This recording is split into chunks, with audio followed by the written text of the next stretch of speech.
Most people don't know what a dead man's trigger is. And even fewer need one. Commander? Yes. We're going? A dead man's trigger is a safety valve. For reasons of security, a person prepares a recourse of such severe action that if harmed, they will release a cache of damaging evidence against those enemies.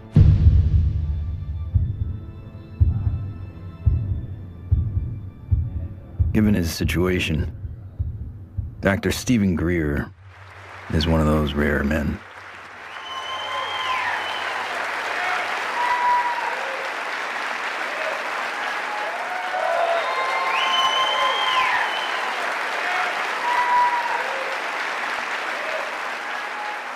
Why would he need one?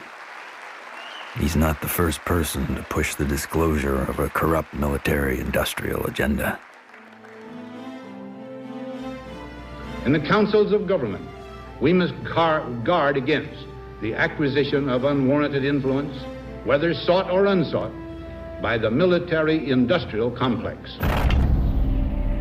In his final public speech, a farewell address, no less, in a time when every second on TV was priceless, United States President Dwight D. Eisenhower decided not to brag about his victory in the Korean War. Instead, he cashed in all his chips to warn this nation of a hidden enemy. We have been compelled to create a permanent armaments industry of vast proportions. The total influence, economic, political, even spiritual, is felt in every city, every state house, every office of the federal government. We recognize the imperative need for this development, yet we must not fail to comprehend its grave implications. When I was with Lawrence Rockefeller at his ranch in 1993, he turned to me and he said, "The implications of this are so vast and so profound that no aspect of life on Earth will be unchanged by its disclosure." I said, "Yes, Lawrence, that's why it's been kept secret. It's not because it's trivial, it's because the implications are so profound." So there have been attempts to bring this information out for over 60 years. And here we sit in 2012 with the world still burning oil and gas and coal, when we have had technologies, sciences, and all the information we need to have had a completely new civilization. What Eisenhower warned us about over 60 years ago, according to Steve Greer, has long become truth in Washington, D.C. The most music, Q107, driving home with the Spearman. Hello, what are people all over D.C. saying about all this money we are giving? And why is Washington, D.C. booming? Because the rest of the country is sending their money here. I know, isn't it beautiful through the trees? My name is Ted Loader. I've been working with CSETI program and Dr. Greer for 15 years. Cool, huh? Wow. Yeah. One always wonders if the public really knew what was going on with government covert programs and how much money has been put into it, you know, hundreds of billions of dollars. I think the public would be a little annoyed. Thomas Jefferson believed all men have the right to life, liberty, and the pursuit of happiness. The government they formed would serve to secure those rights.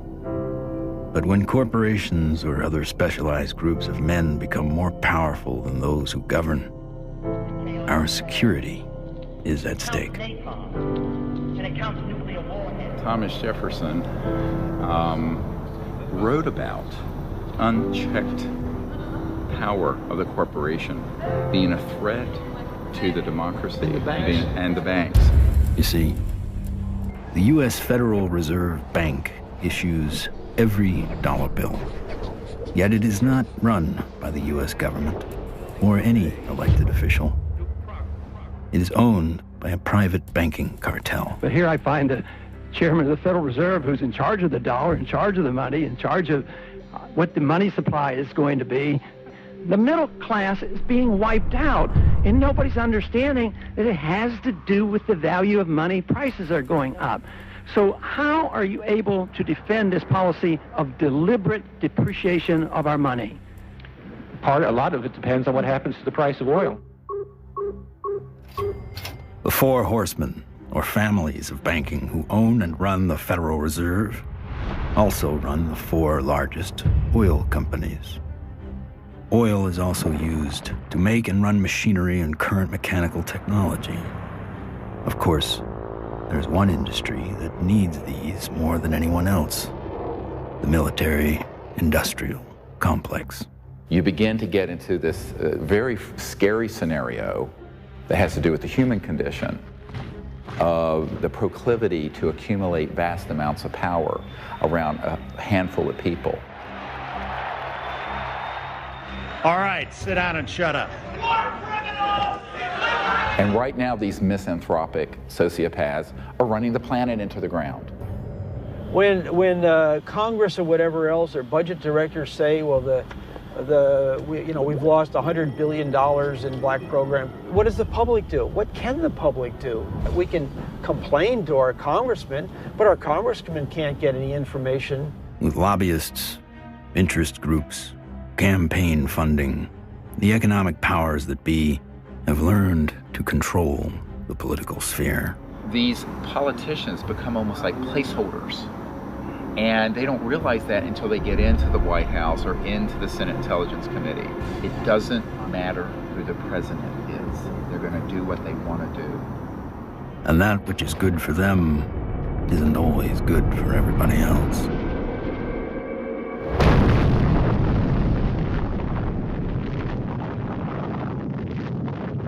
From 1945 to 1998, 2,053 nuclear bombs exploded on this planet. The United States detonated over half of them. Now I am become death, the destroyer of worlds.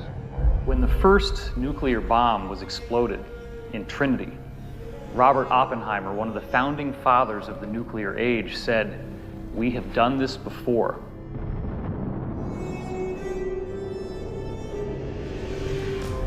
It could have been that Oppenheimer was speaking about weapons described in the ancient Sanskrit texts like the Mahabharata, in which they refer to a bolt of iron charged with the light of 1,000 suns.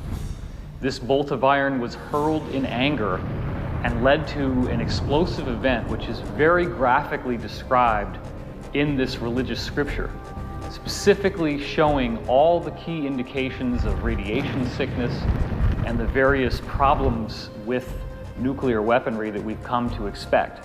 When we started detonating thermonuclear weapons, atomic weapons, and developing these sort of destructive technologies, the civilizations that have been watching this planet for millennia said, oh my God, these people are going way off the reservation. They are now an existential threat to themselves, but also to other planets potentially. All over the world, we see very conclusive evidence that ancient people were in contact with extraterrestrial life.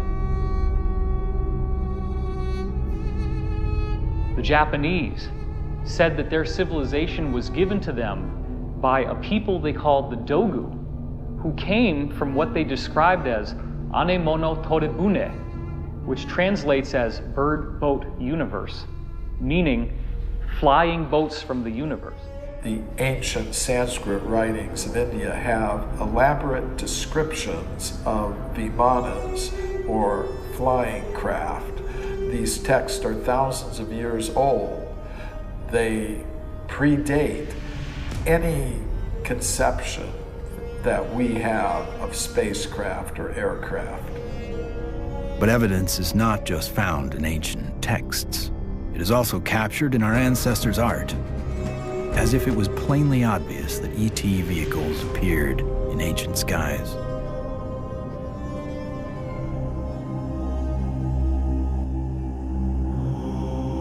It is a foregone conclusion by most broad-minded people that we are not alone in this universe.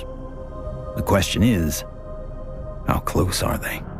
We all looked up at once. It was almost like an intelligence told us, hey, look over here, we're here.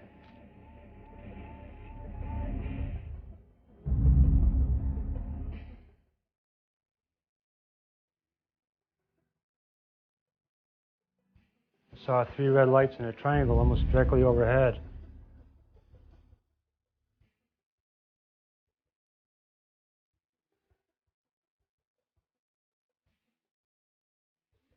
I saw these things and I ran inside and got my brothers and sisters. It actually lifted up, and it could actually turn.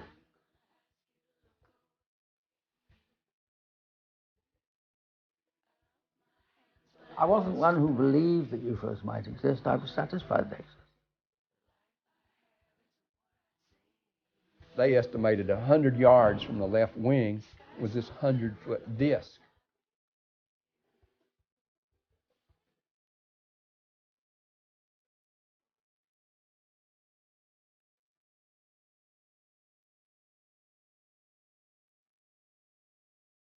A lot of the astronauts are told to keep it quiet, and they're good Americans too. They develop the film from the moon, everything that's done by NASA.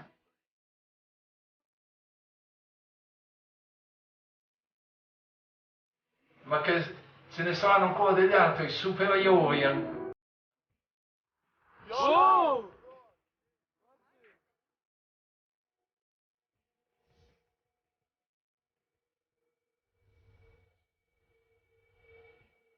There's so much evidence out there that even if less than 1% is true, that would be enough to collapse the current paradigm and change the whole planet.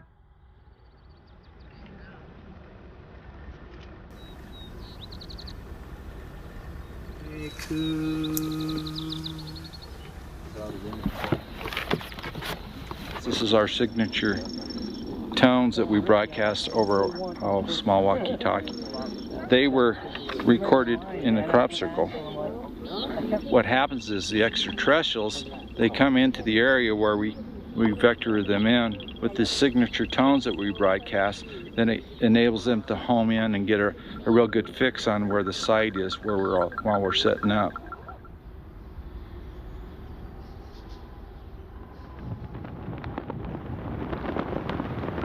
The whole concepts of the crossing point of light, the physics of consciousness, and interstellar communication all were developed on a kind of a vision quest we did here in 95 or 96. Astronomer J. Allen Hynek developed the scale to identify the types of human ET encounters. From his original 3 categories, a 4th, more controversial, has been added, CE4. Even more controversial, Stephen Greer added a 5th kind of encounter, CE5, human-initiated contact. So, how is this done? Given Schrodinger's idea that the number of all minds in the universe is 1, in order to make this type of contact, a human could potentially access that single inner consciousness through intense meditation and then visualize his location down through the Milky Way to the planet Earth to wherever he sits under the stars. In theory, then, any extraterrestrial passing by would be able to hear the broadcast and know exactly where to go, if they choose to do so.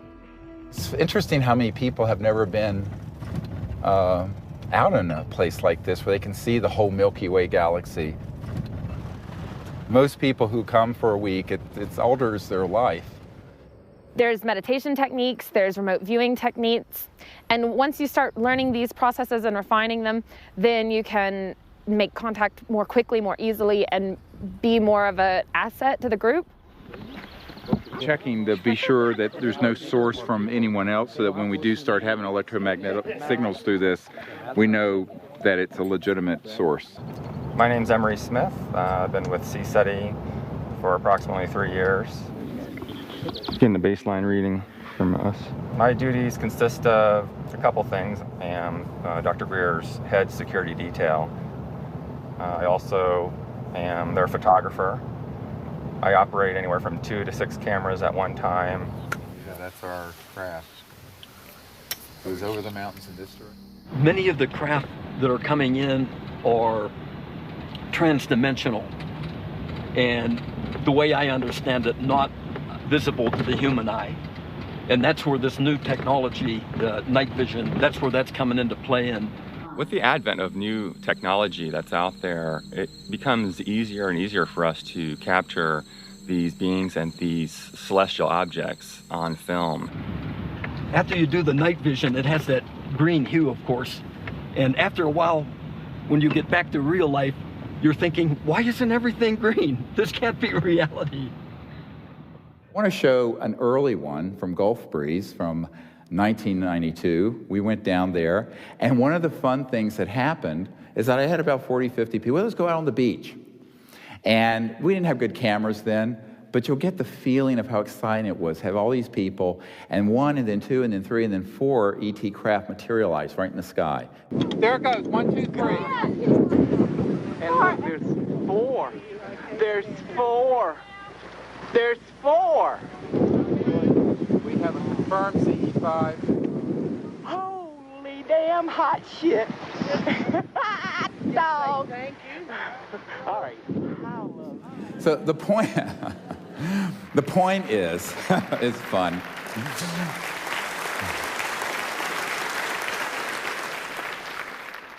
It's your responsibility to go into meditation, find a little bit of time, 10, 15 minutes, and remote view who's up there and how many.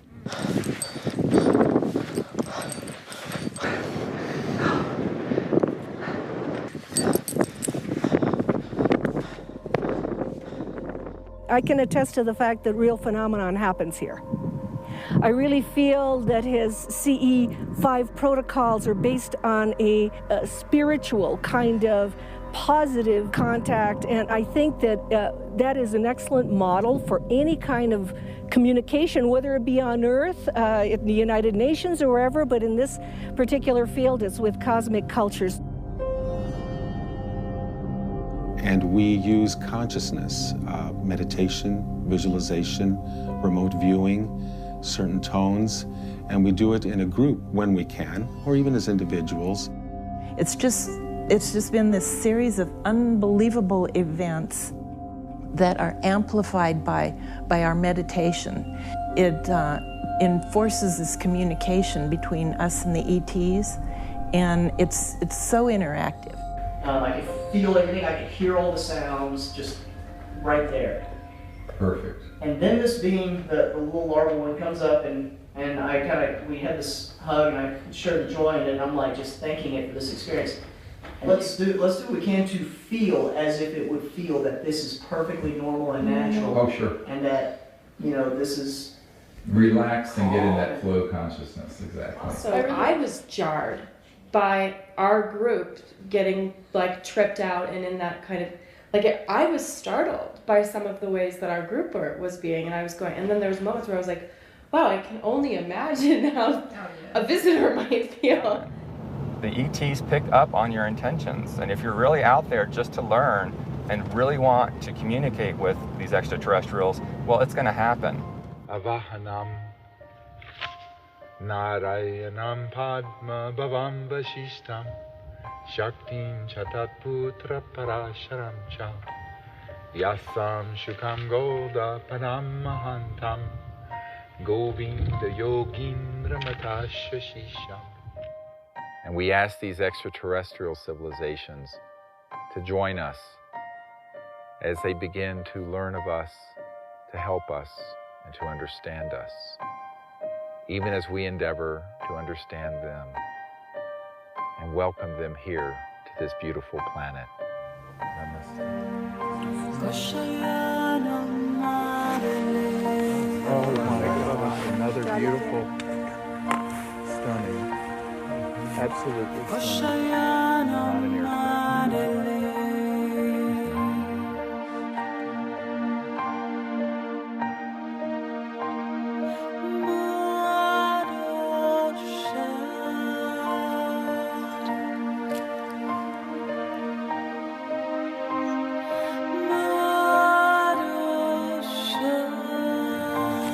comes a military plane very quick. Yeah, there's a very fast military. Okay, they're gonna go. Oh. It turned right to it. Yeah. Literally, my heart literally sunk when the jet, you know, got to where the craft had to phase out. Yeah. And like to feel all that love build, and then to feel that jet coming in, and it was like on a heart level, my heart literally sunk when the jet crossed the path where it had to take off.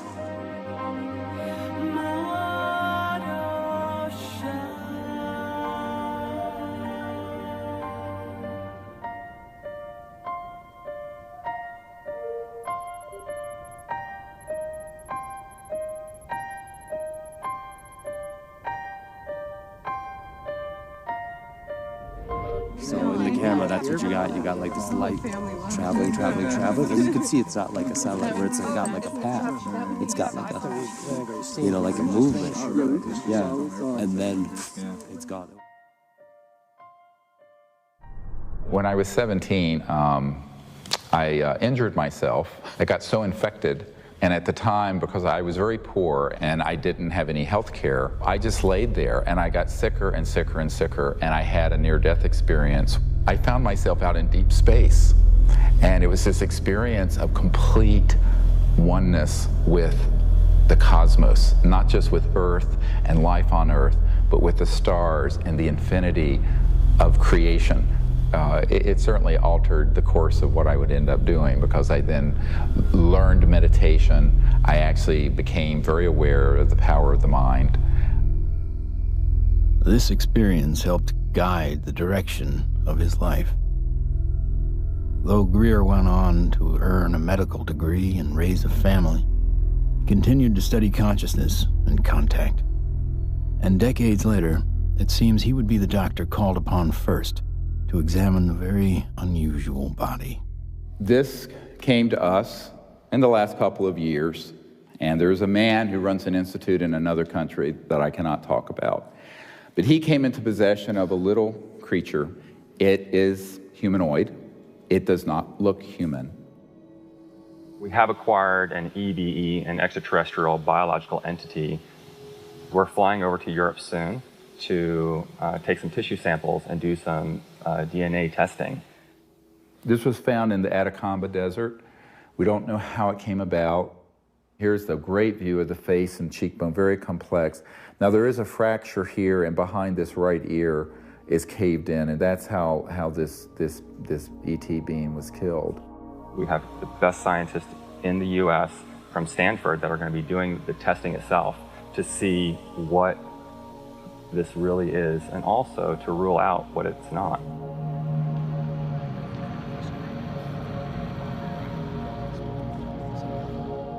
The initial reaction that I had is the same reaction that many of my colleagues here at Stanford and elsewhere have had when I've shown them, is that, wow, what is this? The question is important enough in at least two ways. The primary reason is that there's a lot of claims about specimens and claims about aliens. And of course, there's a lot of ridicule associated with that.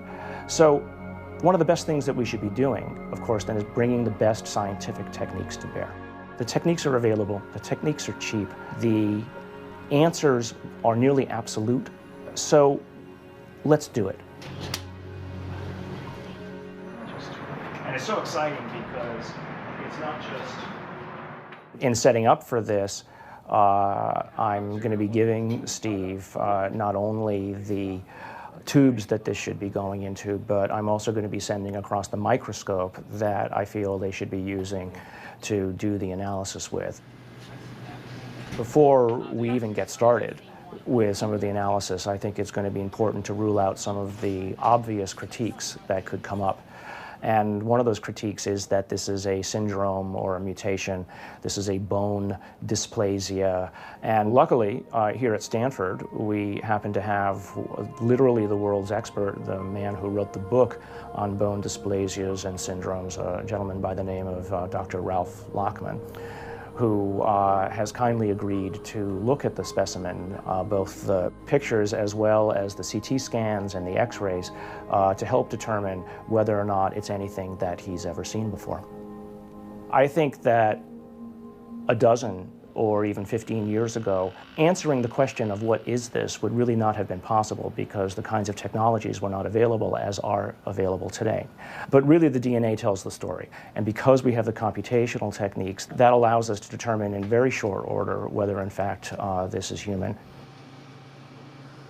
So this will be basically an absolute level of proof as to what this actually is.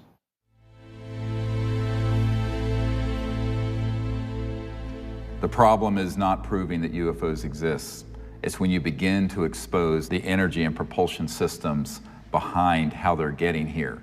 You're talking about unveiling an entirely new science that would replace oil, gas, coal, nuclear power, public utilities. And this is the $600 trillion problem. So the patent office, after they fired me, I had to wait 6 years before I got rehired. Everybody at the office was avoiding the case. But when they finally did, the arbitrator wrote an 85-page report on how the media had caused my dismissal. So I only got a 30-day suspension out of the whole thing, which was taken out of the tiny little bit of 6-year back pay. So that was great. Yeah, it was. Yeah, it made it all worth it, so to speak, because that's how we were able to open the offices and stuff. It was very comfortable. No feeling of being shocked or anything else, just a good feeling, comfortable. What scientists need to do, and normal people need to do, is they need to look at the hardcore evidence, decide that, oh my gosh, ETs are real, and then get over that. And if that's the case, then you can start extrapolating, because they're getting here, which means they have solved the physics problem, if you will. That's an actual photograph that Mark Whitford took, a friend of mine. And you see the stars in the background. So this is a fixed camera. The craft was a triangular craft moving away from him, and all of a sudden it makes a right angle turn. Apparently it has what I would describe as inertial shielding. It's the only way something can make a right angle turn without having everybody killed inside of the craft. Though we experience inertial forces every day, their origins remain a mystery. However, there are theories that point to interactions between objects with mass and a quantum energy field. Inertia is due to the zero-point energy interaction. You're interacting with a charged matrix, which is a zero-point field. If you try to change that, then you get a reaction force. There must be an interference shield of electromagnetic nature that would stop that interaction with the zero-point field. And you can suspect that UFOs have already figured this out, because they wouldn't be flying around and still have inhabitants.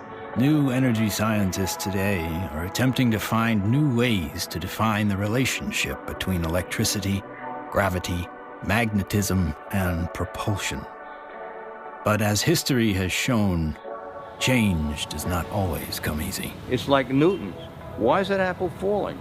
Nobody ever asked that question before or even tried to come up with an answer. And Newton comes up with something called Newton bucket, or Newton's problem. The only guy that solves it 300 years later is Einstein. So, how smart can we be?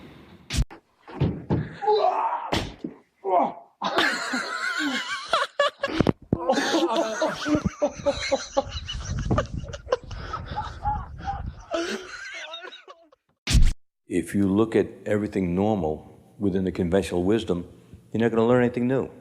My name is Morgan Boardman. I am the Chief Financial Officer of Morningstar Applied Physics. My business partners are Paul Murad and Dr. John Brandenburg. What we're doing, like I said earlier, is we're using a magnetic field that's rotating about the axis with the hope of generating a magnetic vortex. In essence, we are trying to start a civilian advanced research projects agency.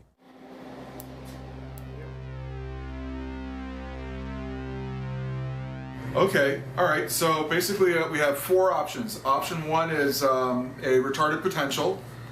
Option 2 is a lagging image, right? Yeah. Option 3 is pointing vector as a motive for propulsion, or how that may be what's happening, right? Yeah. And that's actually taking angular momentum and changing it into linear momentum if it's working the way we want it to, right? Yeah. Okay, and then the fourth one is that we are somehow either generating and or absorbing gravity waves. You got it. Do we accept Einstein's viewpoint that thou shalt not go faster than the speed of light? If you look at a black hole, the comment is the gravity is so strong that nothing leaves. But it does have something that leaves the black hole, and that is gravity. So does that imply that gravity moves faster than the speed of light? Could be. Gravity is another one of those seemingly self-evident forces that has raised a number of questions. How does it really work? How can we use it to our advantage? In the mid-1920s, T. Townsend Brown discovered that electric charge and gravitational mass are coupled, and that by building devices that harness these interactive forces, we could create advanced propulsion. At about the same time, Nikola Tesla and Thomas Edison won the Nobel Prize in physics, but both refused it. Tesla was at the end of a long career of inventing. He had advanced technology in the fields of X-ray, radio waves, internal combustion, and, of course, atmospheric electricity. When everything was said and done, he had earned 112 U.S. patents. He proved that electricity can travel wirelessly in the air, and ultimately died penniless.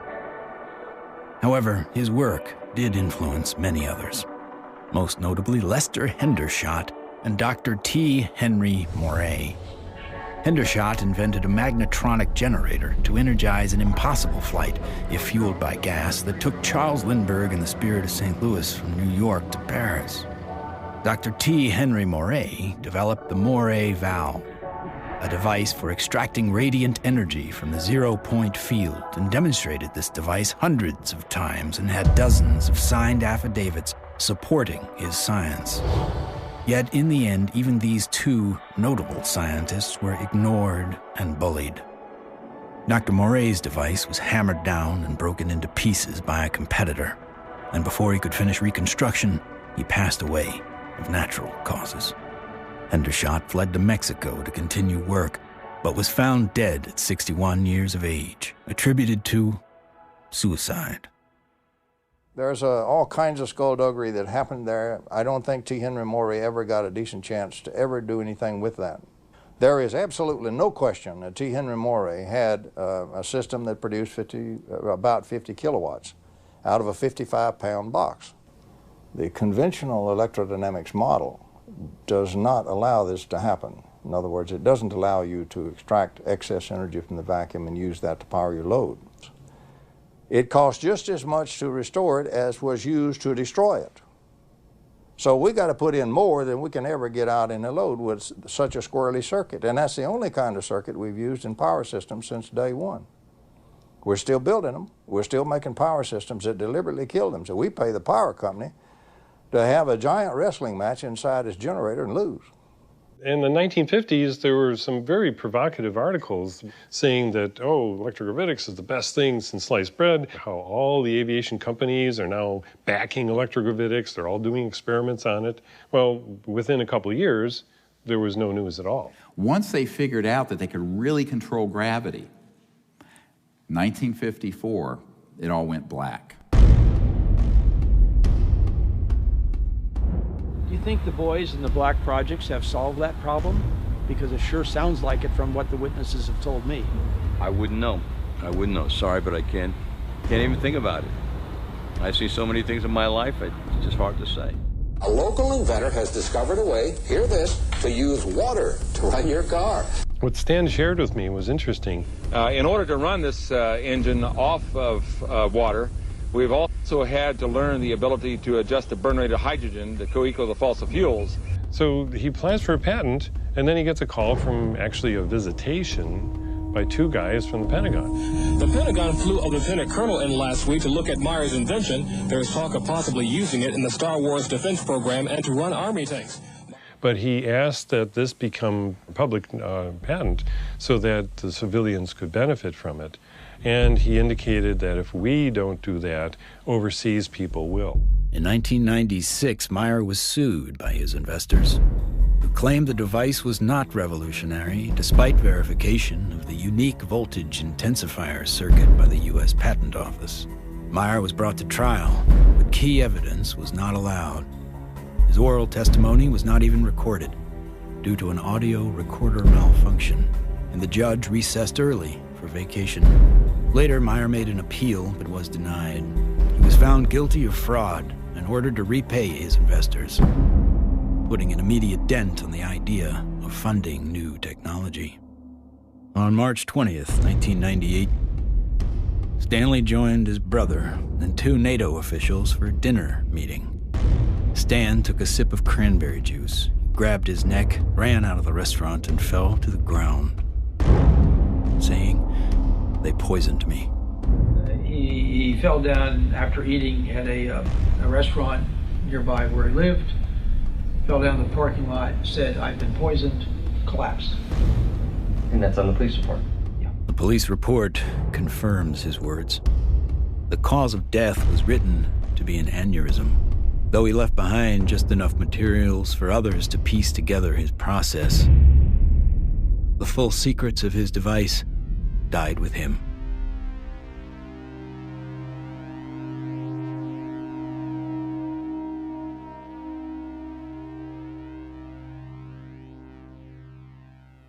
So from this, I began to do more work with the administration, various people, friends of the president, the Rockefeller family. Lawrence was the white hat in that crowd who wanted us to bring this information out, actually hosted us at the Rockefeller Ranch in the Tetons. And one night he pulled me out on the deck and he said, "Well, you know, we really need you to do this." I said, "Lawrence, you're old, you're rich, and you're Rockefeller. What do you want me to do? I'm just a country doctor banging around in an ER in North Carolina." He says, no, we want you to do this. I went, okay. So I'm the throwaway guy. I'm the guy you can throw away because my life doesn't matter. We are back in Rachel, Nevada with our first 2 distinguished guests. Stephen Greer is a North Carolina doctor. He does a lot more than watch the skies. He fires off messages, and he says that someone or something is responding. Dr. Greer is looking for close encounters of the 5th kind. What, at this minute, do you believe? Our assessment at this point is that there is at least one extraterrestrial civilization which has managed to make its way to our corner of the universe. And number 2, that there's no evidence at all that they have hostile intentions towards this planet. And number 3, that the priority at this point must be trying to establish some sort of a liaison to them, some sort of a diplomatic liaison to them, and that's what we're working on. Is there a continued cover-up? Yes. Do those at the highest levels of government agencies know that there's a cover-up? Not necessarily. Officer X, a high-ranking military veteran, joined forces with Dr. Greer in order to use his military and government influence to gain access to high-level officials. I was able to arrange for a CSETI briefing to the then Vice Director for Intelligence for the Joint Staff, Admiral Tom Wilson, the same person who had been at Atlantic Command with me. At that meeting was Steve, Apollo 14 astronaut Ed Mitchell, Brigadier General retired Steve Lovkin, Siri Aramaic, Steve's right arm. Well, Dr. Greer did indeed mount an initiative and did go to Washington, did speak with high-level government people. I attended and helped him with that. We briefed certain members of Congress, some of their staff, some of the people from the White House. We talked with people in the Pentagon. It led me to the belief that people in high-level government have very, very little, if any, information, valid information. One of the most important of all the meetings was with CIA Director R. James Woolsey. Here I fly up to Washington. The cover story was a dinner party. One of the things that I found was that this CIA director wasn't lying when he communicated to us that he had not had access to these projects. He was shaken to his core. We met for not 20 minutes, almost 3 hours. And by the end of it, I handed him, my hands were shaking, I handed him this document, and it was a position paper recommending executive orders and the things the Clinton administration and he needed to do to get control of this mess. And he looked at it, and he looked at me. He says, yes, he says, but how do we disclose that which we have no access to? And I almost wept. I went, what? Dr. Greer approached many D.C. officials in an attempt to gain an audience. One of the people who took him seriously was former CIA Director Bill Colby. True, if there's truth in it, there can be a danger in that situation. We've seen that happen in other cases. I said, you have to consider the possibility of some danger to not only your reputation, but to your person. I mean, people do react rather violently to some kinds of charges, or particularly if they're true.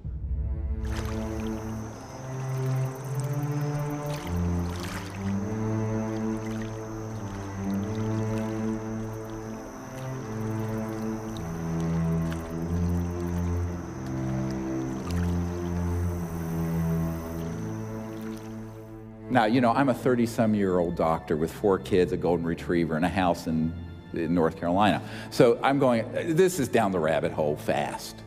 But that is the situation, my friends, when you're dealing with secrecy that is criminal and illegal. In 1997, in an effort to push his message deeper into Congress and the White House, Greer headed to Phoenix to prepare a video with his best evidence to show in Washington, D.C.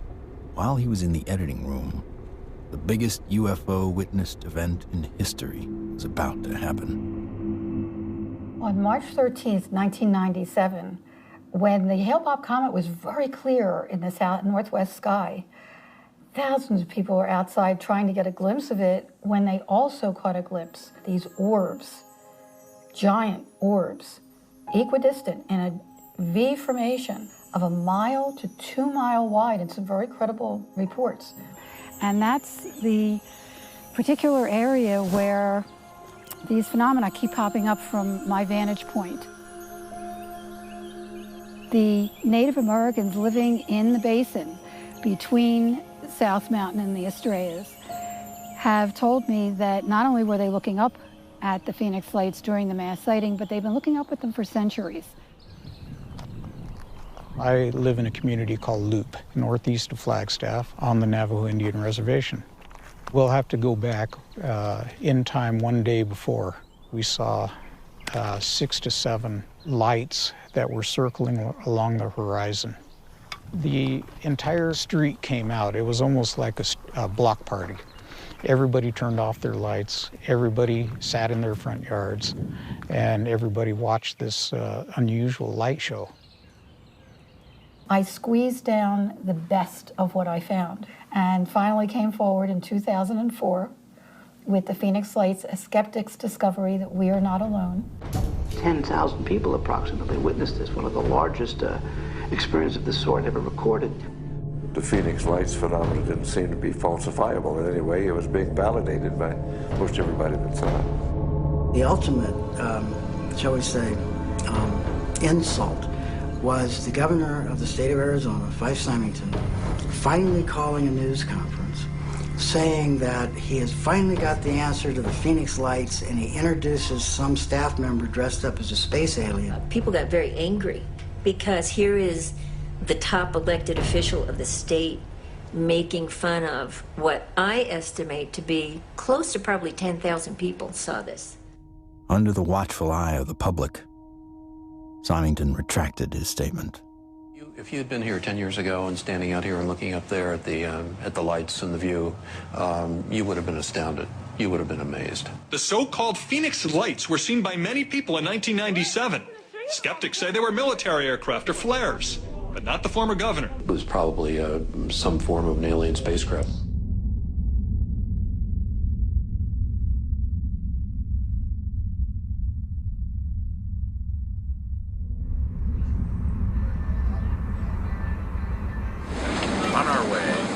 Barcelona. Barcelona.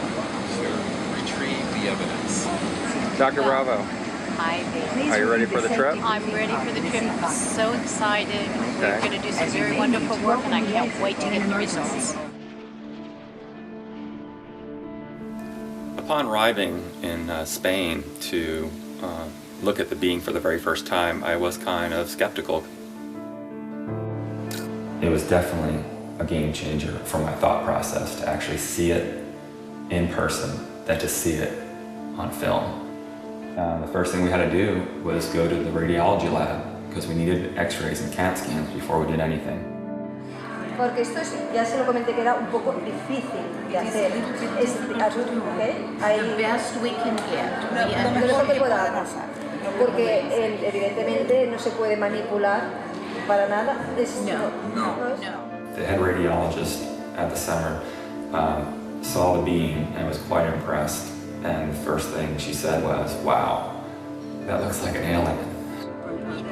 That's really okay. This is fabulous. This was pretty good for you. Yeah. Okay, that's good.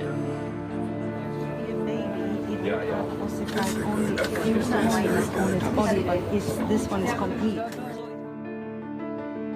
And when the CAT scan images started coming up on the computer, it was just profound. And I saw inside the bone, and I saw, organs and lung material, brain material. I knew that this was not a hoax, it was not fake, that this was actually some sort of living creature.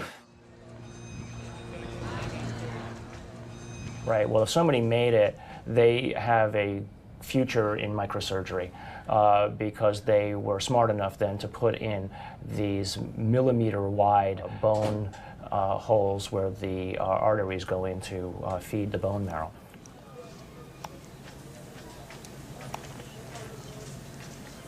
And so now the challenge is to prove what it is, right? My interest, frankly, is to disprove that it's anything unusual or anything paranormal.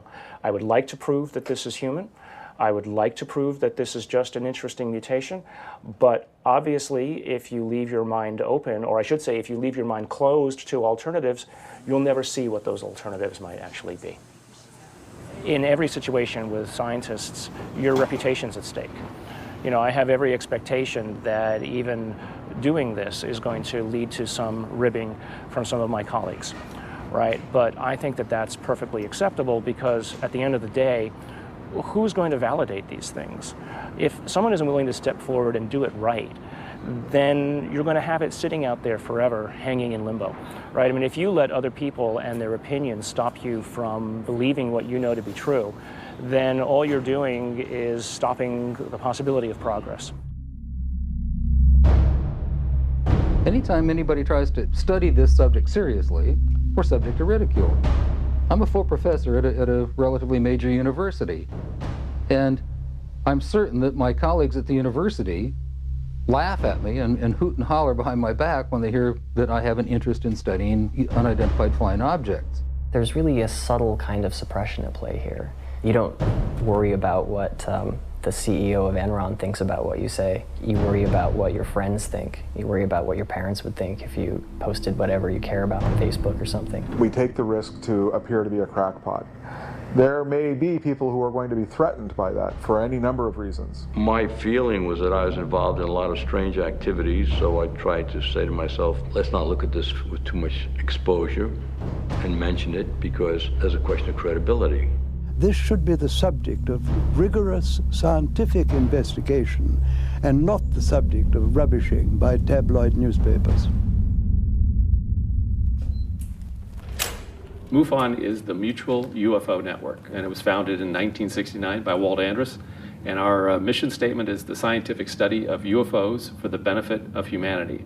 MUFON is the world's largest UFO investigative organization. We have approximately 3,000 members worldwide. Approximately 500 of those have their PhDs.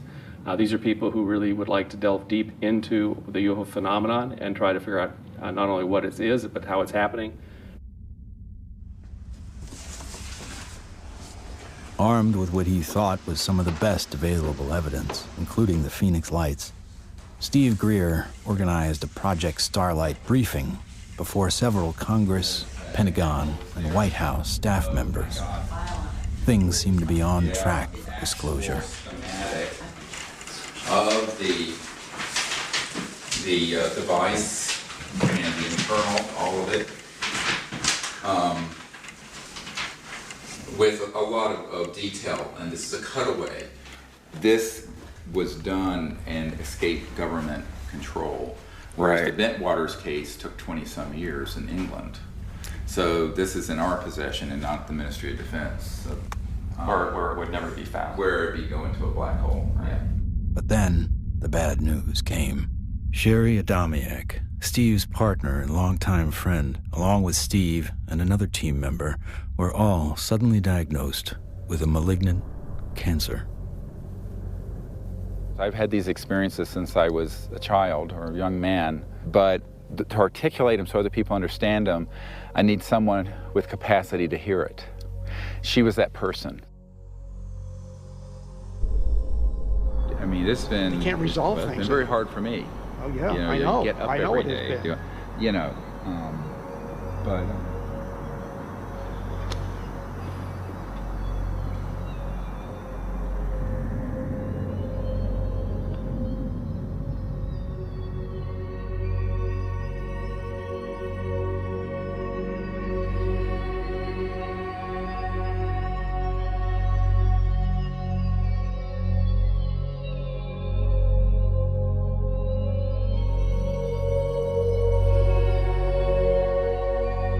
One of the last places she wanted to come was here. So she asked that her ashes be placed on the land. So we put her ashes around that tree.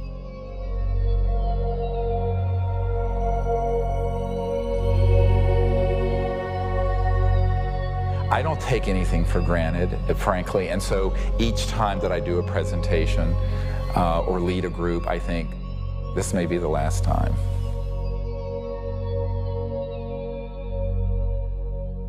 The thing that has kept me going the most is not any external thing, but the experience of that near-death experience where I know that there's an aspect of us that doesn't die. That is why I can go mano a mano with these elements and not be afraid. I shouldn't say be afraid, not stand down. Everyone has fear. I've certainly had my fears. But it gives you an anchor so that you can go forward.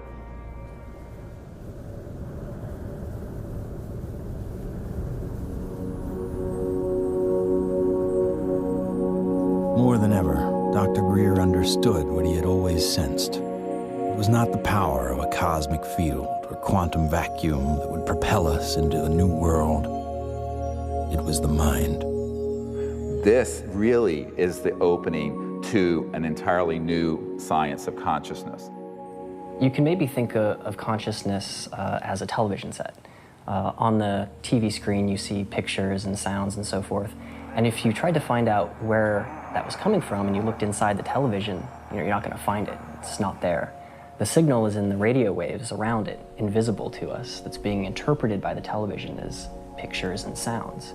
So this is very much like the state of how we understand the mind and consciousness. Dr. John at Princeton proved that putting your awareness on a device that was a random number generator would affect it.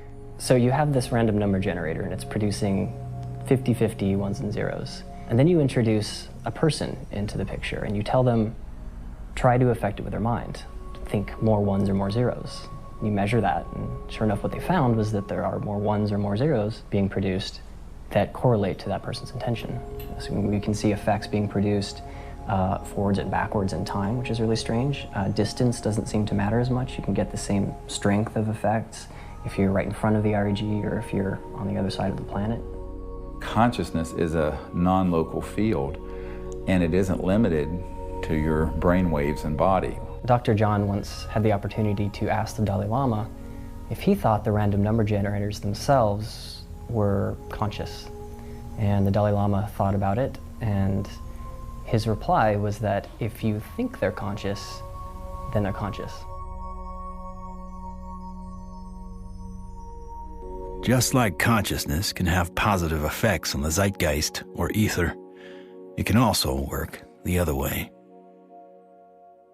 Unfortunately, when you start to deal with inventors who have anomalous results that seem to be over unity, paranoia seems to accompany that process.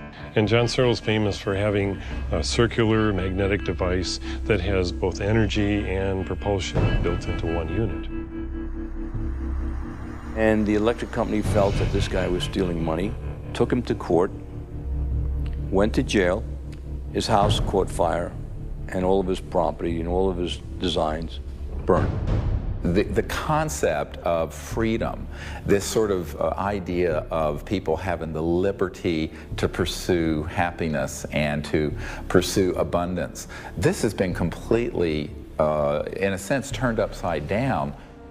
We actually reprinted a report on the military involvement of the Department of Energy. And it's so extensive, it's the major operation that goes on there. There have been over 5,000 patents that have been sequestered by the national security state, taken out of the public domain. Many of them deal with energy technologies. It's a policy that the military seems to feel is necessary for national security. However, at this point, we often wonder, 50 years after World War II and the Cold War, whether such sequestering is necessary. Suppression of new technology would be an obvious plague on the idea and strength of a free market system. Yet, it still seems to happen right in front of our eyes. And this is a huge controversy, one of the largest, maybe most intense controversies in the history of science. There's nothing worse, I found, than suggesting to academic physicists in particular, and academics in general, that they are not only wrong, but disastrously wrong, catastrophically wrong.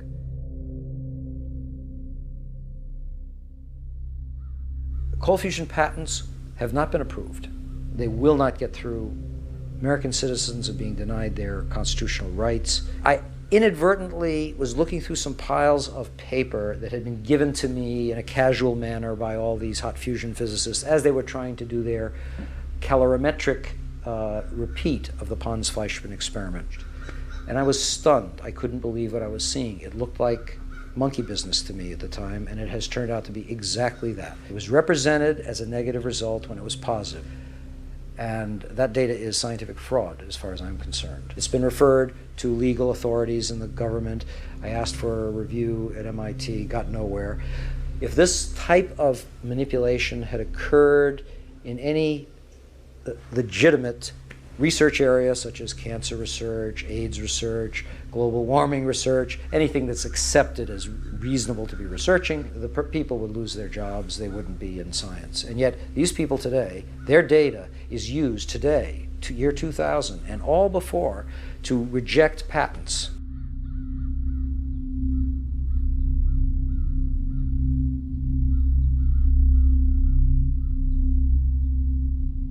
Yes, there is serious criminal activity going on that ultimately must be rooted out.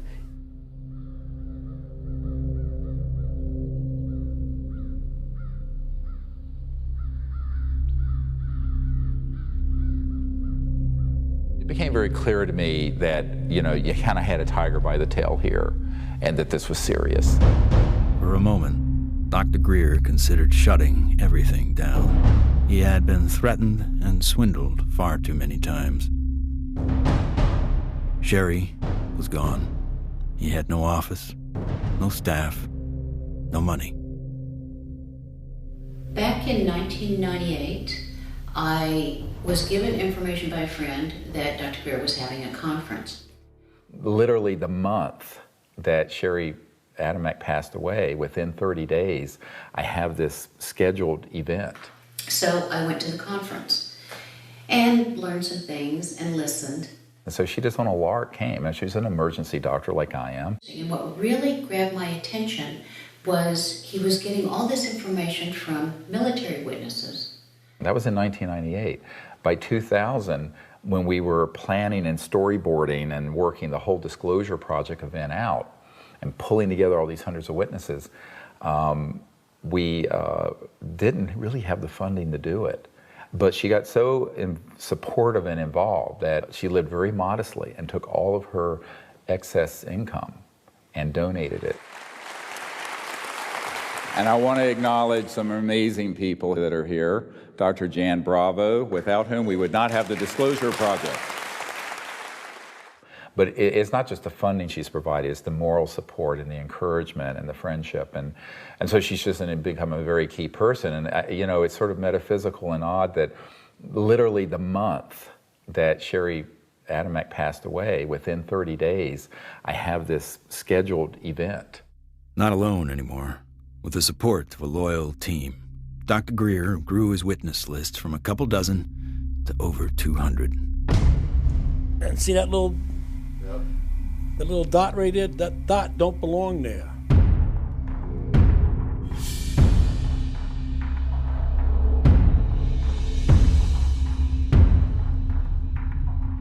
I said, I'm one of those, what you would call the high government official in the FAA. I was a division chief. There was only 3 or 4 down from the admiral. I was awarded the Air Force Guided Missile Insignia. I was the first photographic officer in the Air Force to get they called it the missile badge. So I forgot who it was it called, but he says, we got a problem here. What's the problem? He says, well, it's that UFO.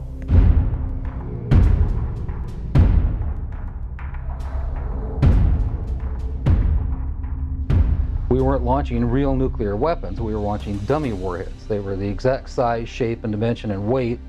And we were looking down southwest, and the missile popped up through the fog. It was just beautiful. And I hollered, there it is. And our guys on our M45 tracking mount with 180-inch lenses on it got it. We sent the film back down to Vandenberg. The Japanese airline 747 was coming from the northwest, going across the Alaskan territory. He called and asked the controller if the controller had any traffic at his altitude.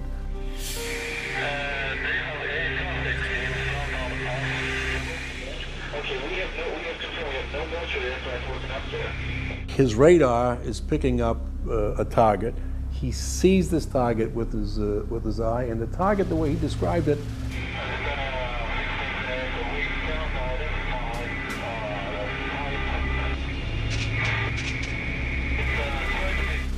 a huge ball with lights running around it, and I think he said it was like 4 times as big as a 747. I was called into Major Mansman's office at the 1st Strategic Aerospace Division headquarters. And Major Mansman said, watch this. There was the launch from a day or 2 before it at Big Sur. We watched that stage burn out, we watched the 2nd stage burn out, we watched the 3rd stage burn out, and it's going like this. And into the frame came something else. It flew into the frame like this, and it shot a beam of light at the warhead, fires another beam of light, goes around like this, we're going like this, fires another beam of light, goes down like this, fires another beam of light, and then flies out the way it came in. And the warhead tumbles out of space. They brought in 3 people from the FBI, 3 people from the CIA, and 3 people from Reagan's scientific study team, and I don't know who the rest of the people were. When they got done, they actually swore all these other guys into this never took place. Who said that? Who was saying? This was one of the guys from the CIA. Now I saw that. I don't give a goddamn what anybody else says about it. I saw that on film. Phil Klass can kiss my ass. He wasn't there. I was. He said this is the first time they ever had 30 minutes of radar data on a UFO. He said, you are never to speak of this again. As far as you're concerned, this never happened. So I said, yes, sir, and walked out, and that was the last I talked about it for 18 years.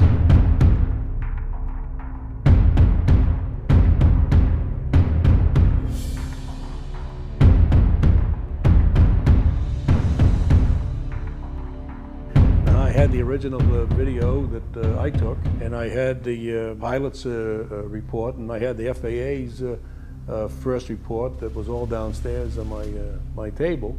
They didn't ask for that, so I didn't give it to them. There are things that I know about that I did in the service that I won't talk about to you now because they're top secret, and I could get my ass in trouble for talking about them. If you parse what Major Mansman said, he said, you are to say, this never happened. Well, that's not classifying it top secret, is it?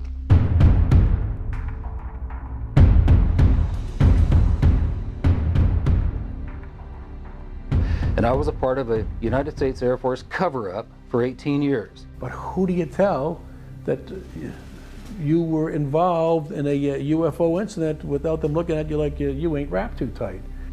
What we photographed up there affected me for the rest of my life and made a huge impact on my understanding of the universe and of governmental manipulation of our minds.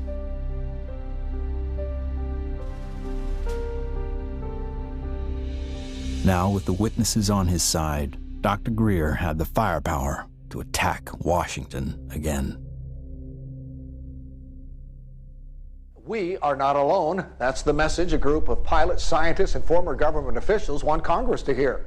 21 members of that group already have testified in Washington for what's known as the Disclosure Project. And we had all volunteers who organized that whole event. And there was no paid staff. So when people look at that whole period, we didn't have an office, a secretary, and one paid staff person, but we did it. Dr. Stephen Greer heads up the Disclosure Project, a group that compiles information from people who say they've encountered extraterrestrial forms of life. 20 years ago, in 1980, I was a security specialist assigned to RAF Bentwaters. Objects made incursions over our WSA, fired pencil-thin beams of light into them, and adversely affected the ordnance, possibly.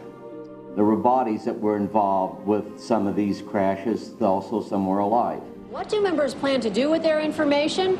They hope Congress and President Bush take notice. We are asking for the U.S. Congress and for President Bush to move towards an official inquiry and disclosure on this subject. Those that don't want to believe you will never believe you anyway, so it doesn't matter. It doesn't change the truth. A spokesperson for the Senate Science, Technology, and Space Committee says no congressional hearings are planned right now. Elaine Quijano, CNN Headline News, Washington. I stand before you today in my almighty God, and I tell you this. If Congress calls me in and says, will you testify in detail what you know, I stand here today prepared and ready to do just that. Governments must never lie to the people. Thank you.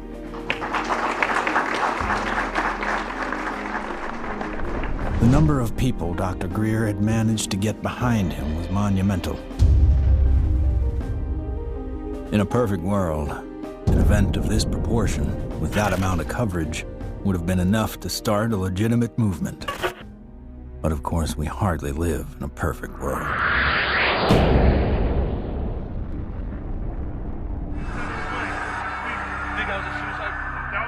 Yeah, don't say it. It's on, you know it, right? I don't know, guy. Everything's fucked up. 9/11 became the mother of all news stories and completely changed the game for everyone. Fear, panic, and strife were imprinted in the public consciousness. To what end? Not to go after Al-Qaeda, but rather to invade the sovereign nation of Iraq. Given such a drastically overt misstep on the part of a U.S. government led by an oil family, the question on some people's minds is whether or not this disaster was exploited, or worse, engineered. The Gulf of Tonkin in the Vietnam War, Chiang Kai-shek in the Korean War. False flag operations are nothing new. However, according to some, the ultimate card to play might be yet to come. How do you grow the trillion-dollar military-industrial complex that Eisenhower warned about into a $2 or $3 trillion program? You got to have a bigger enemy out there. Von Braun's purpose in life during the last years of his life, his dying years, was to educate the public and decision makers about space-based weapons. First, the Russians were the enemy against whom we're going to build space-based weapons. Then terrorists would be identified, and that was soon to follow. In 1977, I was at a meeting in Fairchild Industries, and in that room were a lot of charts on the walls with enemies, identified enemies, names that people had never heard of, names like Saddam Hussein and Gaddafi. But we were talking then about terrorists, the potential terrorists. No one had ever talked about this before. And they continued the conversation about how they were going to antagonize these enemies, and that at some point there was going to be a war in the Gulf. According to these theorists, after the military-industrial complex had its war against terrorism, the next enemy that Dr. von Braun identified on Earth would be third world country fanatics. But with no more enemies left, the people would soon be taught to look to space. The next enemy was asteroids. Now at this point, he kind of chuckled the first time he said it. Asteroids, against asteroids, we're going to build space-based weapons. So it was funny then. And the funniest one of all was against what he called aliens, extraterrestrials. That would be the final card. And over and over and over, during the 4 years that I knew him and was giving his speeches for him, he would bring up that last card, and remember, Carol, all of it is a lie. 99% of all the information out in the public on this subject is well-crafted disinformation designed to scare people to support the next phase in global warfare. And this kind of corruption is why the only things that are being made on this subject are things that redound to paranoia and fear in the military-industrial complex. I occasionally think how quickly our differences worldwide would vanish if we were facing an alien threat from outside this world. I don't think we're moving forward if we trade, factional and ideological war from one ethnic or religious or economic system into an interplanetary conflict, because that's A, not survivable, and B, would be even worse in terms of galvanizing the world around a military structure. That has been the central organizing principle of our society for a few thousand years, actually. It is hard to concretely prove that 9/11 was a false flag attack because the people behind it are so good at covering their tracks, especially with the compliance of the mainstream media. If you had trillions of dollars, you'd be pretty good at it too. The adversary is closer to home. It's the Pentagon bureaucracy. According to some estimates, we cannot track $2.3 trillion in transactions. $2.3 trillion in transactions. According to the Comptroller General of the United States, there are serious financial management problems at the Pentagon. Fiscal year 1999, 2.3 trillion missing. Fiscal year 2000, 1.1 trillion missing. And DOD is the #1 reason why the government can't balance its checkbook. I would like for you to respond to the questions that I've put to you today. I've forgotten what the second question was. How does one carve out a billion unacknowledged or 10 billion unacknowledged taxpayer dollars? In many cases, at the end of the fiscal year, when there is so-called leftover money, they may or may not know that money may in fact go to a special access program. There are two main types of special access programs: acknowledged and unacknowledged, or USAPs. Those programs are basically totally off the books, and they are able to actually vacuum up money to be a self-perpetuating funding mechanism. Certain USAPs are waived and also completely managed and controlled by private contractors, so they enjoy the secrecy protections only afforded to private corporations. There is virtually no high-level government oversight for these types of USAPs. In many cases, no elected official, including even the president, have knowledge a particular USAP even exists. Between 1947 and 1949, the government passed the National Security Act and the CIA Act. These laws allowed the intelligence community to withdraw money from any agency without disclosure.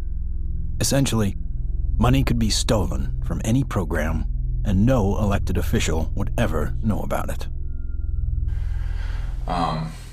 Great view of the eye socket. Very different eye socket from, and that's another thing that the scientists who've looked at this at Stanford have commented on. If you look at this creature and you look at the cranial vault, how large it is, the size from the eyes up is at least 3 times that of a human. One of the first things that Dr. Lockman immediately remarked upon was the shape of the head and the skull. It was not something that he is accustomed to seeing, and it was quite interesting and in some ways exciting that the associated features that you would expect from a syndrome of that nature were not found.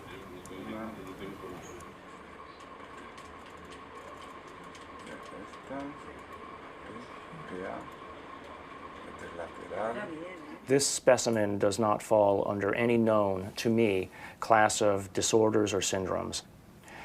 In many respects, the proportions of the spine and extremities are normal. The major abnormalities appear to be 1, the size of the specimen, mid-face hypoplasia and underdevelopment of the jaw, and that the specimen has only 10 ribs. Humans normally have 12, rarely 11. One of the most remarkable aspects of this is when we came down to study the actual bone density. One of the features of fetuses that specialists looks at is the so-called growth plates of the epiphyseal joint, say, of the knees. The shock, I think, and the surprise was, and the absolute certainty that Dr. Lockman had was that this specimen is between the age of 6 to 8 years old. The shock was that this specimen was clearly not fetal. How do you explain how something 6 inches tall survived to any length of time that would allow for it to survive 100 or 1,000 years ago?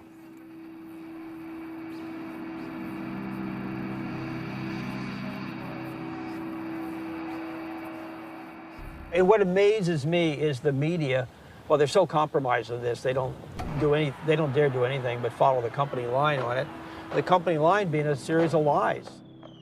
This is a document talking about the current program at the CIA. And it says that the PAO, Public Affairs Office, has relationships with reporters from every underlying major wire service, newspaper, news weekly, and television network in the nation. In many instances, we have persuaded reporters to postpone, change, hold, or even scrap stories that could have adversely affected national security. Now, what's the purpose of this? The CIA has no mandate for anything domestic. The FBI is domestic. What the hell is this? Where are we now? We are in a bread and circus. This is a phrase used to describe the creation of public approval, not through excellent public policy, but rather through diversion and distraction. No, I'm not doing that. I'm sorry. You are driving me nuts. That's ridiculous. Keep people fat, keep them happy, keep them diverted, and keep them entertained with drivel and shock and nonsense. That's, unfortunately, the sort of thing that has taken the place of news and information. So that what we're seeing today is a world in which perception is being managed by as little as 5 major media corporations who collectively control magazines, newspapers, corporate news websites, television stations, movies, documentaries. Who are these people? Who could be behind the curtain? Who could possibly be controlling us so effectively? A shadowy government with its own Air Force, its own Navy, its own fundraising mechanism, and the ability to pursue its own ideas of the national interest, free from all checks and balances, and free from the law itself. Majestic 12 is real. Notorious MJ-12, which is no longer called MJ-12. I'm trying to find out the new name. Basically, it's an oversight group intermingled with the National Security Council and the National Security Planning Group. They have full control. They have no congressional oversight whatsoever. They answer to nobody. whatever activity is going on, to the extent that it is a clandestine group, a quasi-government group, a quasi-private group, it is without any type, as far as I can tell, of high-level government oversight. And that is a great concern.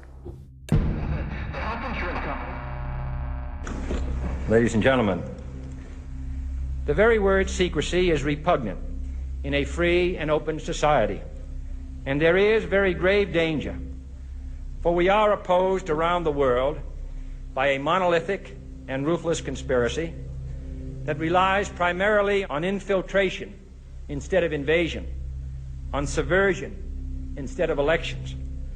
Its preparations are concealed, not published. Its mistakes are buried, not headlined. Its dissenters are silenced, not praised.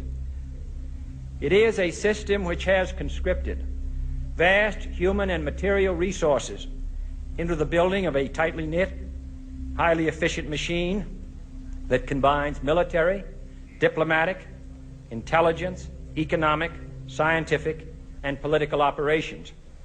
And we are, as a people, inherently and historically opposed to secret societies, to secret oaths, and to secret proceedings.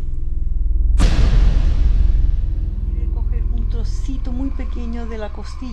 got too much tissue on it. They actually want a piece of the bone from at least like a 0.5 of a millimeter in. Como medio milímetro de...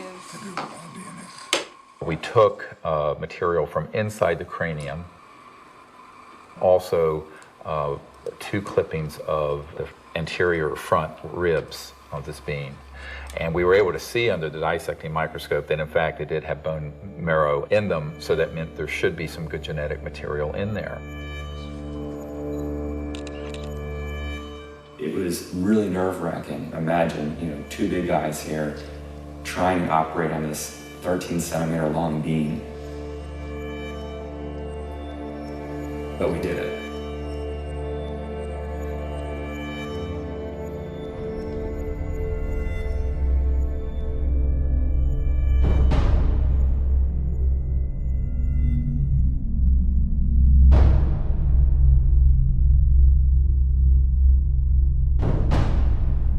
The DNA analysis is being done by some of the world's best, but even the world's best need to be cross-checked, which is why I'm doing the 3 different facilities.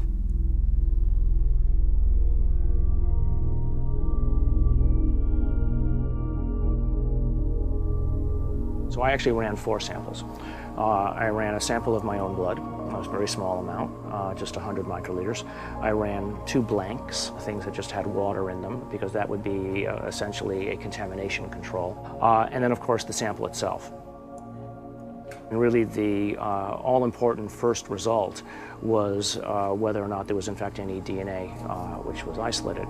And the actual shock for me was when I got the amount of DNA out of this sample. It was way above what I had originally expected. What you have on the left here is a so-called DNA ladder. This is a size standard. This one on the end is in fact my DNA, and it has an expected size distribution as well as some banding. And validating the original measurement is this analysis that basically shows that we have a nice distribution for the sample's DNA. When we physicists look for alien civilizations, we don't look for little green men.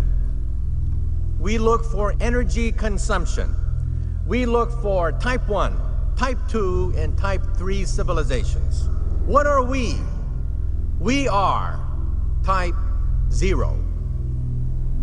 We get our energy from dead plants, oil and coal.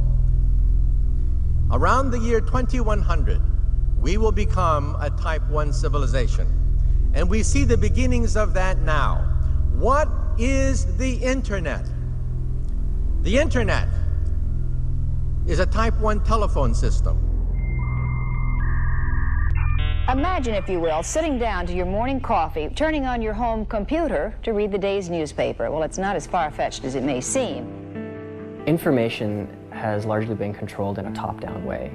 What we're seeing now is the dissemination of discoveries coming up from the grassroots and not from a top-down centralized authority which has the ability to say, this isn't making it because we don't believe it's true, this is making it because it fits the mainstream.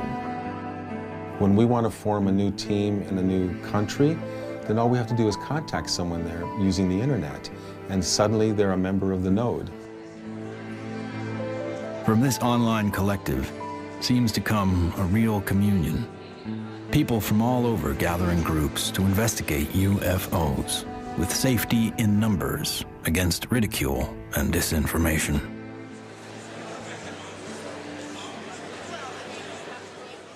What we found in the past is we had a lot of anecdotal stories, but we didn't have a whole lot of data. With the advent of computers, personal computers, and the internet, we've been able to collect the data and analyze it through some 200 plus data points to allow us to be able to compare cases and to see exactly what's happening and what the trends are. Nick Pope is our guest. He made this information public. He's also the former head of the Ministry of Defense's UFO project. So if anybody knows, we think it's you, Nick. The Ministry of Defense is in the process of declassifying and releasing its entire archive of UFO files going back decades. It's interesting and worth pointing out that while the British government is releasing their files and their documents, President Obama, who promised to do the same during the campaign, he still has not. 15 years. 15 years, that's spring. My God. But I figured that, you know, after the disclosure project, we'd get this information out and we could go on with life. How do we keep battering the ram at this door? Where do we find the strength to keep going forward? When you think that you're the only person that has the knowledge, you become marginalized. Steve was instrumental in bringing together a large group who had been involved in this subject and who for the first time realized that they were not alone in trying to come forward on the subject. Governments, we've discovered, have not gone far enough, so we've decided that as people, using the CE5 protocols, form our own movement and do what governments have not been doing. We think of this as the People's Disclosure Movement. And so we feel it's important to create an effort that's a global effort, which this has become. My name is Mark Benz, and this is Rex, and we're in Bodega, California, and we're doing CE5. My name is Jeff Bird, and here in Winchester, Virginia, USA, we are doing CE5. My name is Peggy Brewster, and here in Middleton, United States of America, we are doing CE5. We have 1,150 teams of CE5 ambassadors, which are spread over 52 countries. My name is Andre, and here in Sweden, we are doing CE5. Und wir machen zusammen CE5 in Deutschland. Here in Burlington, Ontario. Brisbane, Australia. From Chester, Virginia. And Hamilton, Ohio. We are doing the CE5. Konnichiwa. Moje ime Daniel. Daniel tu na Slovensku. Es Leo Ortiz. And here in Vancouver, British Columbia. CE5. The CE5 context imasu. CE5. CE5. CE5. We're doing CE5. And the reason I think that's so important is that it not only builds the knowledge base, but it also further potentiates this concept of pioneering a new pattern of peaceful contact. And that is something that no other group, large group on Earth is doing. Certainly isn't being done by the State Department and the Senate Foreign Relations Committee. It seems to be it only takes one person to make contact. But hundreds of voices worldwide is a call that can't be missed. And likewise with innovation, the more heads in the game, the more likely we are to find a solution. There's many technologies that people have talked about, many ways to the mountaintop. We have so many modes of converting quantum vacuum energy or zero-point energy. Some people think they know how to do it. Okay, fine. But if you do it theoretically, that's one thing. But then you got to do it experimentally, and that's the hard part. Those opposed to new energy technologies can tie the hands of hundreds of inventors. But how will they ever fare against tens of thousands? The output milliamperage is more than the input milliamperage. It's a clear indicator of overunity.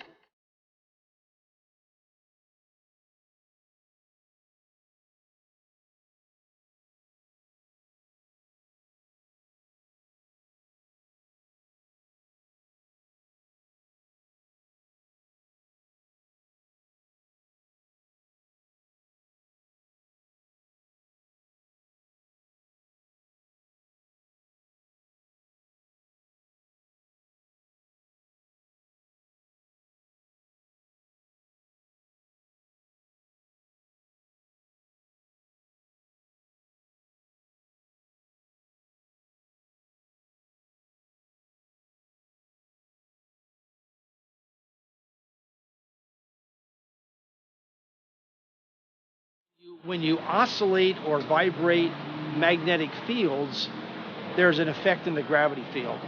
And how to do that linkage is what you're trying to get at, as I understand Maxwell's equations are in that term right there. And what happens is if you're going to have a gravitational effect, it's going to happen over there.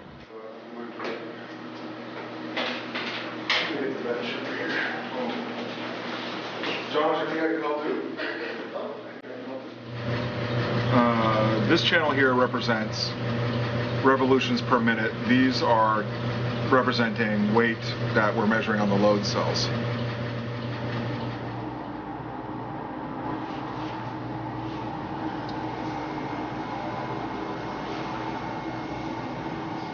Full steam ahead.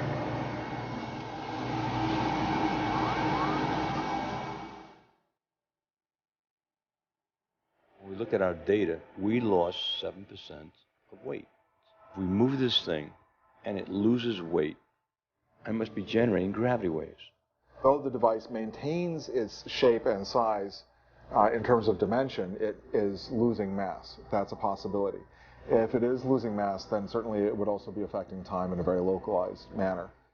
By looking at new technology, you could break through new commercial aspects to improve our society.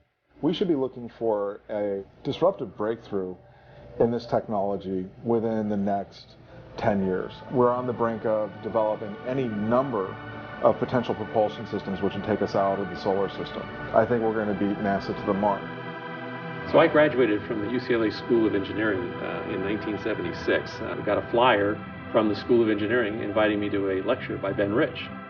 Ben Rich was the director of Lockheed's Skunk Works for 16 years. He oversaw a number of USAPs that were secretly managed at the Skunk Works, including, most notably, the development of the F-117 stealth fighter. Ben shared a slide set of about 40 slides of different things, starting with the U-2 spy plane, going all the way up to the stealth fighter at that time, mentioning that he couldn't talk about the other secret stuff. But when he ended his talk, he had a slide of a black disc zipping off into outer space. And he ended his talk with these words: "We now have the technology to take ET home." So you have to have vision, and you have to have the guts and the courage to go out past the steps and do something of any value, and we have to go past our grasp. And we asked him questions about it. What did you mean when you said we have the technology to take ET home? Ben shared three major things that I think are worthy of research by researchers worldwide at this point in time. The first was we've somehow figured out how to do interstellar travel already. It's known. The second point he made was that there was an error in the equations. My suspicion is it's probably Maxwell's equations for electromagnetic theory. The third thing he said was, how does ESP work? And I was really kind of startled because I didn't know what to say. But I blurted out, I don't know, all points in time and space are connected. And he looked me back in the eye and he said, that's how it works.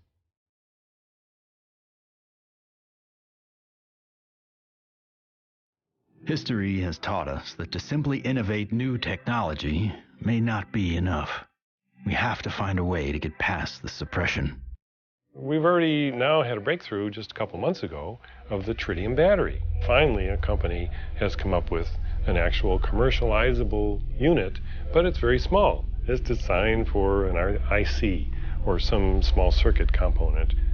So this is a good sign, because it shows the way to introduce a free energy device is to introduce a small version of it. If you have a revolutionary energy device, it has to be introduced in a way that doesn't look like it's a revolution.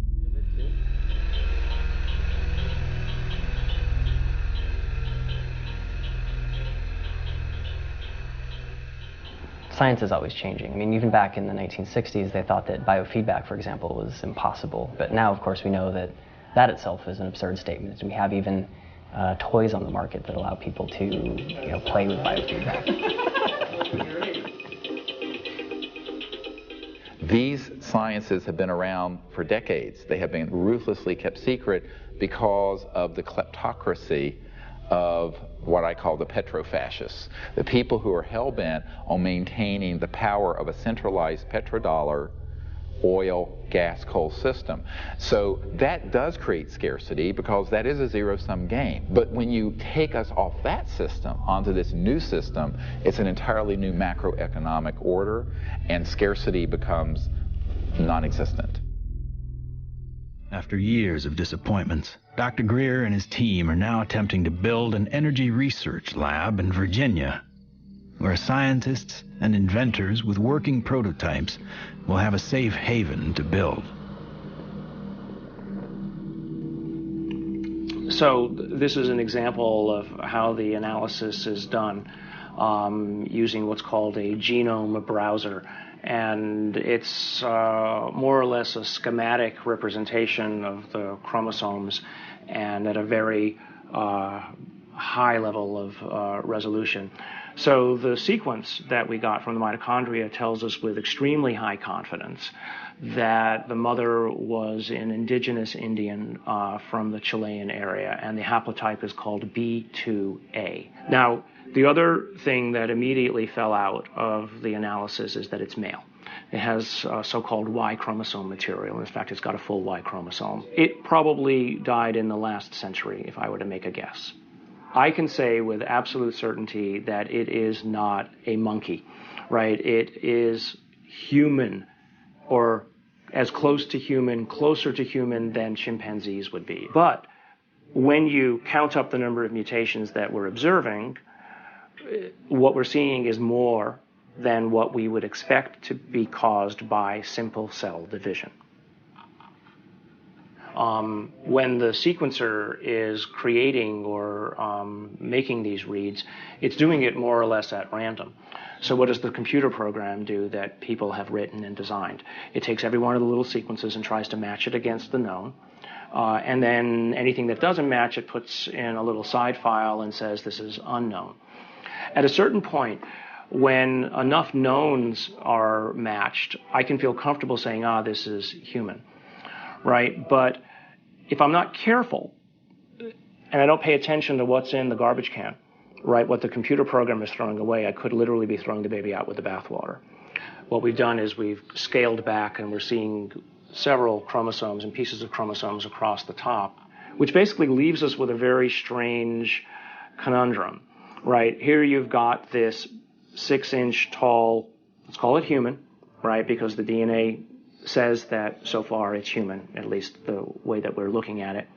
This gene, PCNT, which is known to be associated with primordial dwarfism, we don't have any mutations here. It lived to the age of 6 to 8. Obviously, it was breathing, it was eating, it was metabolizing, and it wasn't living in an environment where there was a lot of advanced medical attention that was given to it to allow it to live to that age. It calls into question how big the thing might have been when it was born. So genetically, you might explain that by saying that there's some advanced aging mutation, something that caused the bone to age anomalously quickly. A gene that's known to be associated with progeria, that also no changes there. So the next problem, of course, is the ribs and the number of ribs in the specimen. Only 10, whereas there's supposed to be 12. So there are no mutations which are specifically associated with that kind of phenomena because it's rarely, if ever, seen. The digits are all correct. The hands are all correct. There are problems with the face. So there's a mid-face hypoplasia, and then there's the larger skull.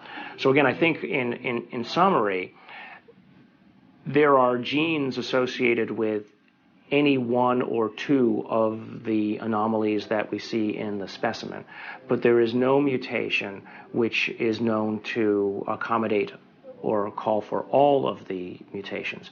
Even with the things that we know could be assigned to one or more of the anomalies, we don't find them in the genetics of this specimen. That leaves open the question, what genetics is causing the anomalies that we are observing?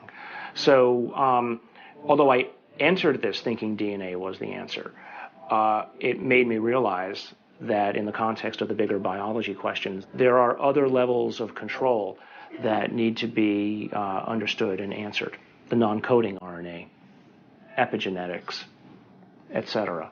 And things that we probably haven't even thought of yet. So if I just look at, this is base pair 19,800,000 or so at this edge of the open region. I can go all the way over here, and now I'm at 21,000 or 22,000. So the answer is not finished, and it's not as easy as actually, frankly, I thought it was going to be at the beginning. So that's basically 2 million base pairs of DNA where nothing seems to sit. It's just like the way societies do things. They try to fit things in boxes. We have literally written a computer program that does exactly that, tries to fit it in the box. Doesn't seem very efficient, so on that basis, people would call it junk. But I think we now know that there's any of a number of other features of what DNA is doing in there. It is expressed. And so we need to be careful, obviously, that we don't let our instincts or the programs that we write to match our instincts make the decisions for us.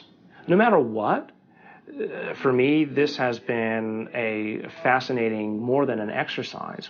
As soon as I've collated this information into a form that other people can take advantage of, and it's accepted for publication, I'm just going to put it out on the web. You know, I don't have the resources to study and follow down every single angle that this opens up. But, you know, maybe there is a listener out there who will be sufficiently intrigued by this to do the analyses themselves, and maybe they'll find something that I missed. Great.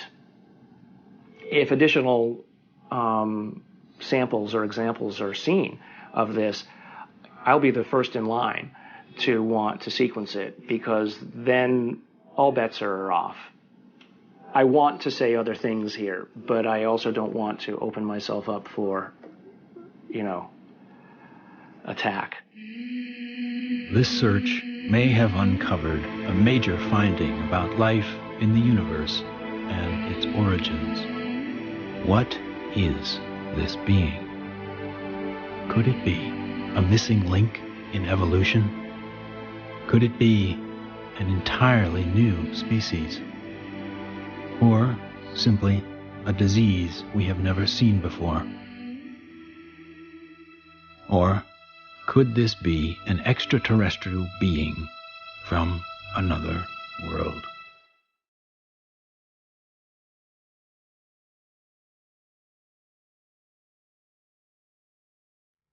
Whatever the case may be, this challenges the boundaries of human scientific knowledge. Dr. Gary Nolan has set a new precedent for scientific investigation and rigor in the realm of the seemingly impossible.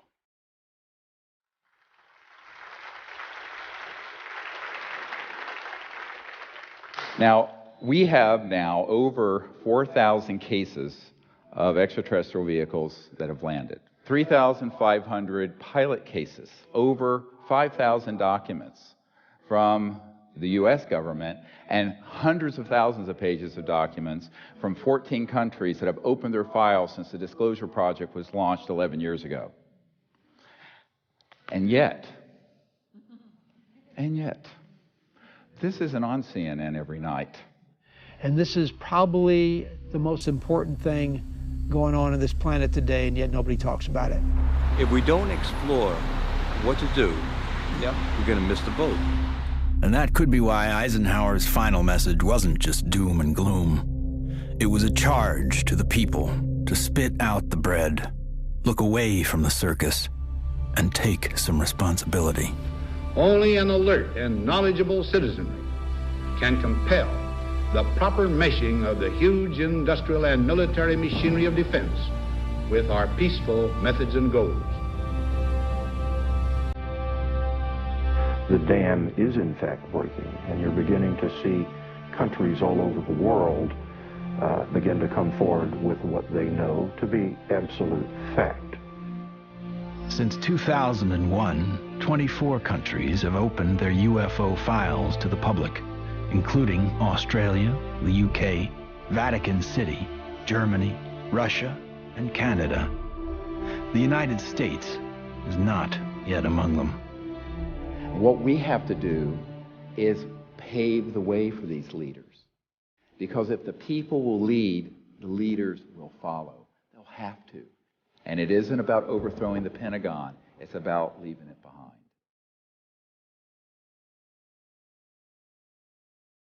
My goal when I started this was to make this so that I wasn't important at all in it, that there would be enough people that they go on without me.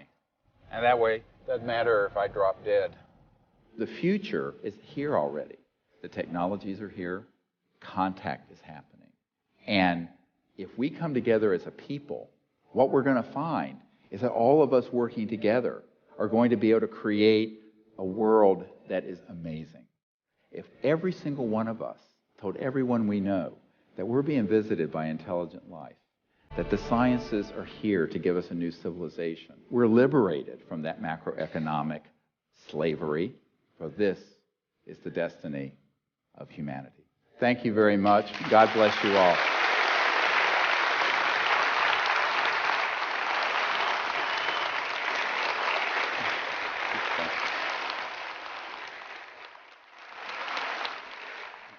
Thank you.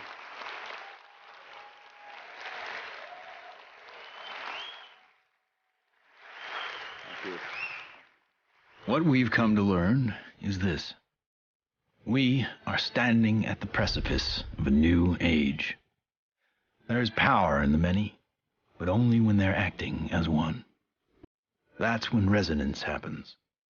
Whether joining together as a responsible citizenry against the forces standing to divide us,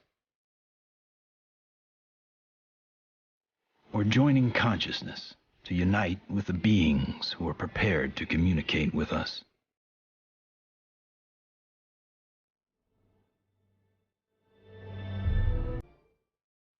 In order to succeed in this endeavor called life, we must come together as one.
Russia.